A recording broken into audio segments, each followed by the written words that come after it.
Hi, and welcome to Every Rom Com Now Streaming for the week of February 16th through the 22nd, 2021. Hey everyone, thanks for joining us. Jen and I will be giving you some streaming recommendations as well as letting you know where you can find some of the movies from recent and upcoming episodes of the podcast.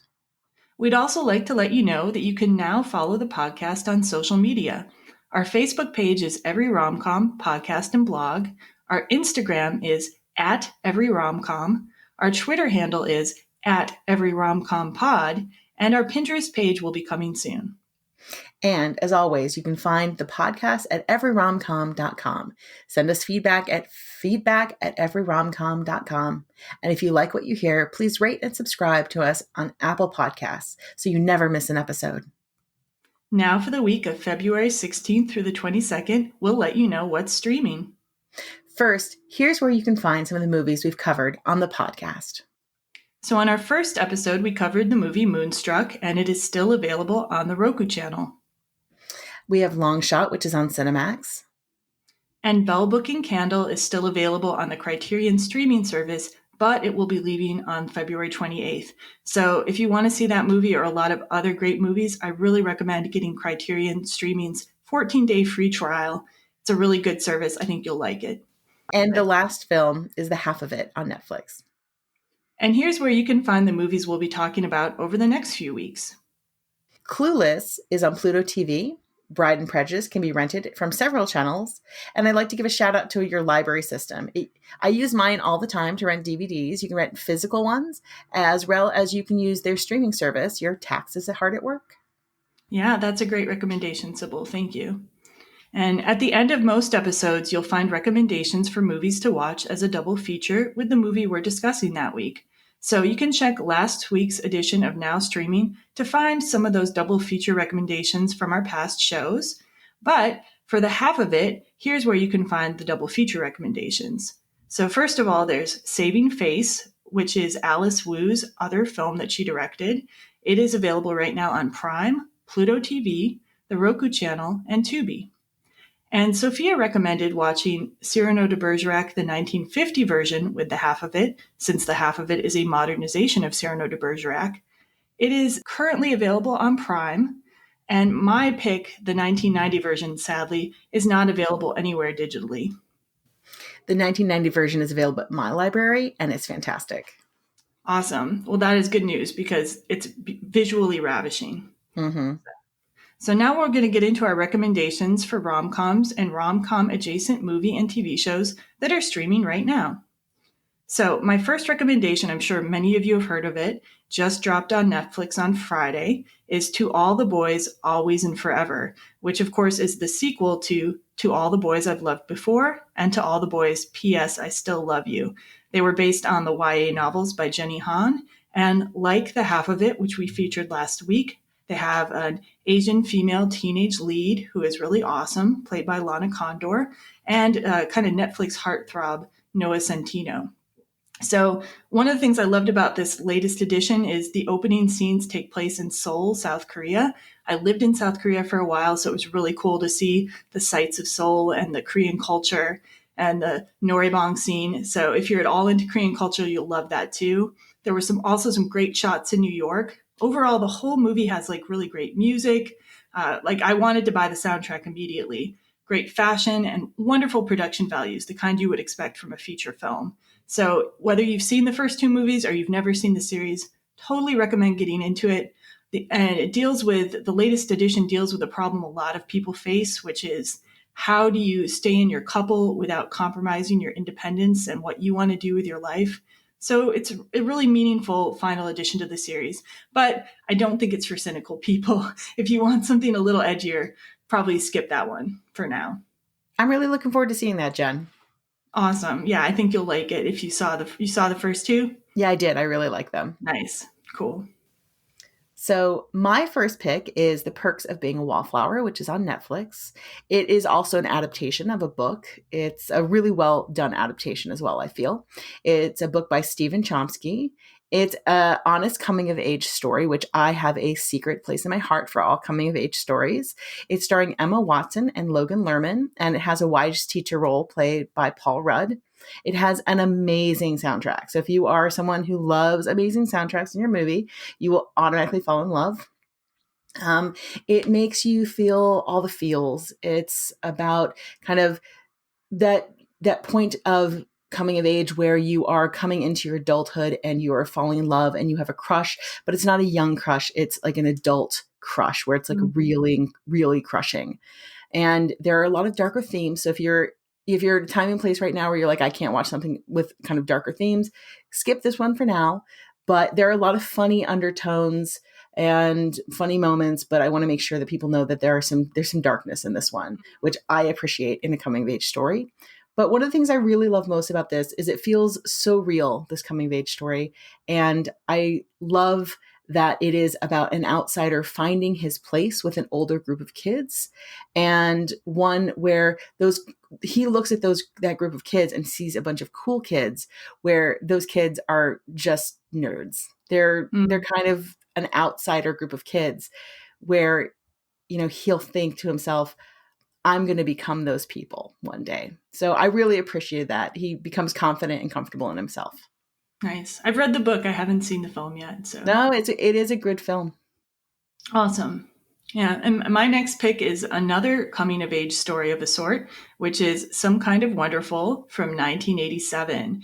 It is currently available on Hulu and Prime.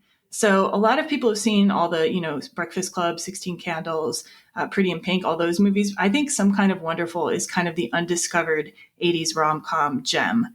It's got Eric Stoltz and Mary Stuart Masterson, but Mary Stuart Masterson's character Watts is what I really love most about this movie. She's just such a great non-traditional rom-com heroine. She's a tomboy and a drummer, and she's so cool. I think somebody at Hampshire, when we went to college, dressed up as her for Halloween, and I thought it was the best costume ever. So I think there's a lot of cosplay potential for her. And the other thing I love about Some Kind of Wonderful is the families are not rich. They're just, the main families are not rich. They're just living in kind of normal circumstances, and they have normal family lives. And a lot of times in teen movies, it's kind of this glossed over reality with big parties and fancy houses. So I really appreciate it. They were characters I could relate to, realistic characters. So yeah, Some Kind of Wonderful, Hulu and Prime. Check it out. Always a good pick. So my second recommendation is What If, and it's on Prime.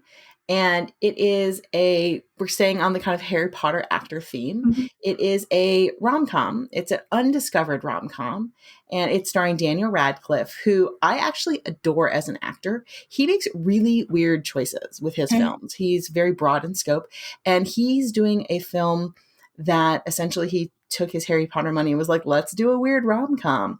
And it has Zoe Kazan and Adam Driver. So you might decide you want to see it just for Adam Driver. Yeah. Many people have seen it, I think, because of Adam Driver. It is one of the best rom-coms, essentially about platonic relationships and friendships turning into kind of love. And that's one of the reasons why I really like it. It's very sweet and it's funny. And when you finish, you have just a smile and a glow. And I really, really like it. And it's one of those films that the more you watch it, the more you really enjoy it. Cool. That sounds like a good pick, and not just for Adam Driver. Not just for Adam Driver. Okay, my third pick is something that I started watching by accident because my husband had it on in the background, and it just started becoming so interesting to me that I couldn't stop watching, and now I'm freaking addicted to it. I'm sure a lot of people have heard of this one too. It is Cobra Kai, which is on Netflix, and Cobra Kai is this kind of sequel in a way to the Karate Kid movies of the 80s. But it brilliantly, it takes kind of the villain from those movies and humanizes him and makes him kind of one of the main focuses of the story going forward. So there are these adult protagonists of these teen movies, and now you're seeing what happened to them in adulthood. But there's also this really great teen cast. And it's not obviously a rom-com, but there are tons of different couples that form because there's teenagers involved, right? And plenty of different people you can ship together or, follow. It's kind of like a karate soap opera. And it's got a lot of the original cast members are there. So there's currently 3 seasons available. And apparently a 4th season will be coming out sometime next year, maybe January. So, you've been warned, you'll probably binge it and then you'll be like, what next? what happened to my life. Cobra Kai, guys, Cobra Kai. My third recommendation is The Wilds, which is on Prime. And I want to straight up say that this is not in any way a rom-com, though it is strangely addicting as well. So it is Lord of the Flies with girls on an island with like a super weird twist. And if I always tell people, if you don't see it coming, I'll be very embarrassed for you because it's not deeply hidden. But there are a bunch of girls on an island. So I will tell you that, of course, there is going to be a lot of drama. There's some romance that goes on because even though it's a bunch of girls on an island, there's girls trapped on an island, guys, right? There's teenagers. So it's very tense. It's very soapy. And I love that they have a bunch of very strong female characters. It's tightly paced. I stayed up way too many nights into the night watching this, just being like, what's going to happen next?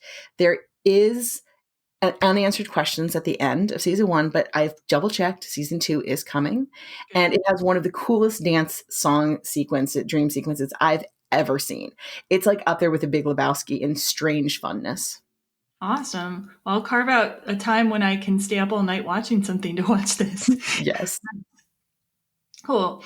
And my fourth and final recommendation sounds very different than that movie, or that TV show rather. It's Babette's Feast, which is a Danish film that is now available on Turner Classic Movies, which you can get through HBO Max also, and on the Criterion streaming service. So this movie is really hard to label. It's definitely not a rom-com, but there is both some comedy and some romance in it. There's some drama, but it doesn't get too intense. Mainly there's a lot of food. So this, like, a master chef is in this movie performing like the feast of a lifetime. So if you're somebody who takes pictures of your food, if you're a foodie, if you just love food culture, you've got to see this movie. Even as a vegan, like, I can't eat most of what's being prepared in the movie. I just love looking at it. It's very visually sumptuous and amazing to watch.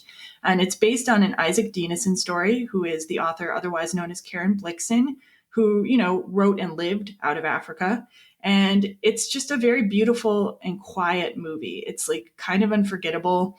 Like, I watched it as a kid and was interested in it. So I think it could be interesting to a lot of different people. Anyway, totally recommend Babette's Feast. I don't know if you've seen beautiful, stunning film. Oh, cool. Yeah. My fourth and last recommendation is The Next 3 Days, which is currently on Netflix and Hulu. It is what I always call a romance starring Russell Crowe, who is so hot, and Elizabeth Banks, but it's a romance hiding in an action film movie with a cameo with Liam Neeson. And he is being a total badass in this, by the way, because he's Liam Neeson. I always like to imagine that Liam Neeson's character is visiting this film from Taken, because he's such a badass in this one. And he's just visiting this film, sharing his set of skills. There are so many kind of breakout and heist films, breakout of jail and heist films that are out there, but this is one that actually feels real. It's an action film about a man, Russell Crowe, who's in love with his wife. His wife goes to prison, and he's a regular guy, but he wants to get her out. So this is what happens. There's no hackers. There's no, he knows a special set of people or anything. He's just a guy who has some luck. He does a lot of planning, and he makes some mistakes, but the next 3 days happen. And that's what this movie is about. Wow, that sounds super good. I've never heard of that. So yeah, definitely. It's a sleeper because it's not your regular action film, but because it's really more of a romance, but I love it. Yeah, my husband loves a heist film, so we'll probably check it out at some point. Thanks. So if you like what you heard today, please subscribe and rate our show on Apple Podcasts, or drop us a line at feedback@everyromcom.com. We'd love to hear what you're streaming and loving these days. And we'll be releasing our new episode Thursday on Clueless, written and directed by Amy Heckerling, and it'll be continuing our literary modernization series, so keep an eye out for that. In the meantime, I hope everyone is doing great, and we'll see you next time. Happy streaming!